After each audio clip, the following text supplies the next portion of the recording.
methods. This proliferation of complexity is a response to and an anticipation of this transcendental object at the end of historical process.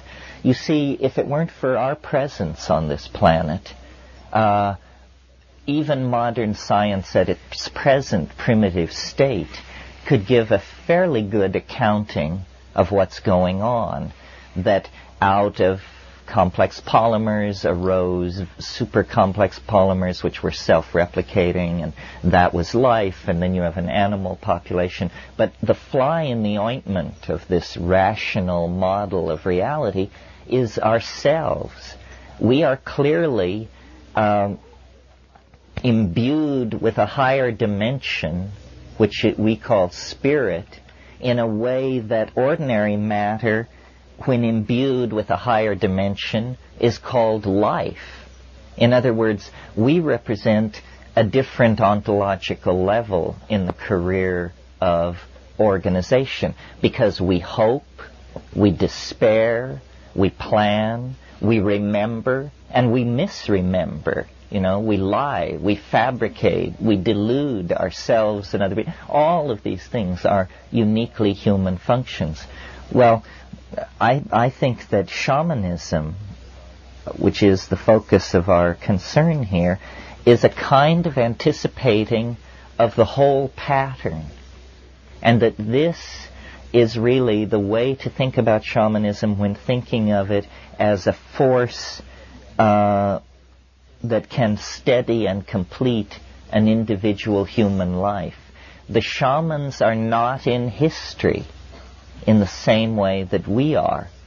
By having access to this higher dimension that they go to in their trance states and their states of intoxication, they gain a fractal overview on process, on life. I mean, after all, isn't that what we mean by wisdom? Wisdom is understanding how things really work, how they really work. Love affairs, the raising of children, the managing of corporations, the prosecution of wars. How do these things really work? Not the deluded and fumbling attempts of the proponents of this or that school, but a Taoistic insight into the actual appropriate dynamics of everything. Well, how do you gain that kind of an insight? The answer is you must have a superior model. You must have a superior model. Now, if you believe, that the world is composed of 3 levels and they are held up on the back of a woman who sits on a giant tortoise who floats in space, this is a model of the universe. It can take you a certain distance. But what model of the universe can actually offer reassurance in all kinds of situations?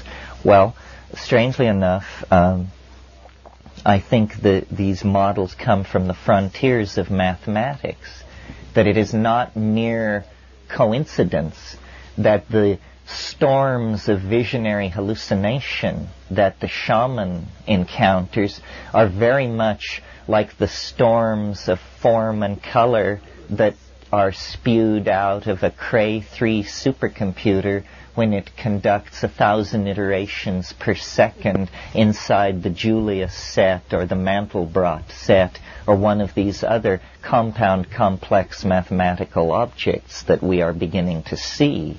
You see, mathematics up to this point has been a computational science because mathematicians used pencils and blackboards and chalk to describe their objects, and consequently an excruciatingly difficult vocabulary kept most people from appreciating what mathematics was about. Now, the computer is to modern mathematics like the telescope was to 16th century astronomy. The computer becomes a window into domains of hyper-complex computability that previously could barely even be conceived but that now, at a rate of millions, approaching billions of iterations per second, Ralph works on the MMPP machine, the multiple parallel processing machine at Goddard Space Flight Center. It does 800 megaflops per second, 800 million floating point decimal calculations per second. Well, you can dream dreams with a machine like that, and strangely enough, at the edge of the super technology of the dominator culture at Goddard Space Flight Center with guys, high priests standing around in white coats, when you get it up and running, what you see is what an ayahuasca shaman sees on a Saturday night in the Amazon. You see that you are navigating through a complex, higher dimensional phase space where, by varying the inputs of amplitude and frequency, in one case using an electronic box, in the other case using the human voice, you sing your way through a mathematical domain which is a higher resonance of reality. And you learn how the world really works, how things happen. Well, how the hell do they happen? Well, on the simplest level, they happen like this. They have a beginning, they have a middle, and then they die away as an oscillation, a damped oscillation.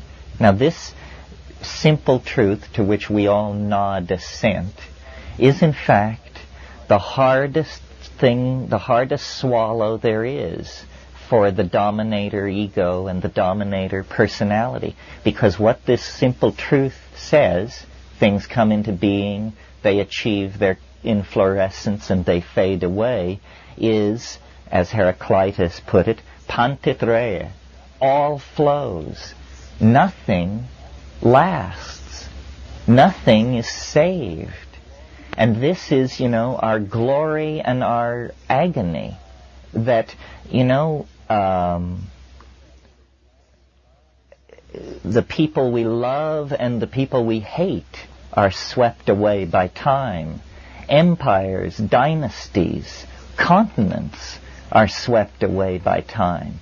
And yet our search for security is cast in the dominator culture as a search for permanence. I want to buy a house. I'd like to get my trust fund functioning a little better. I'd like to pay off X, Y, and Z. A search for permanence. So what you do when you do that is you set yourself at war against the cosmos, which is a heroic stance if you're trying to produce Melvillian opera out of your life. Ahab says in Moby Dick, he's talking to his first mate Starbuck, who signifies Christian right reason, and he says, he's raving about going after the whale, and he says, we'll chase it over both sides of earth and round perdition's flame. And Starbuck says, to seek revenge on a dumb brute seems blasphemy. And he says, blasphemy, Starbuck? Speak not to me of blasphemy. I would strike out the sun if it insulted me. For could it do that, then could I do the other, since there is ever a sort of fair play.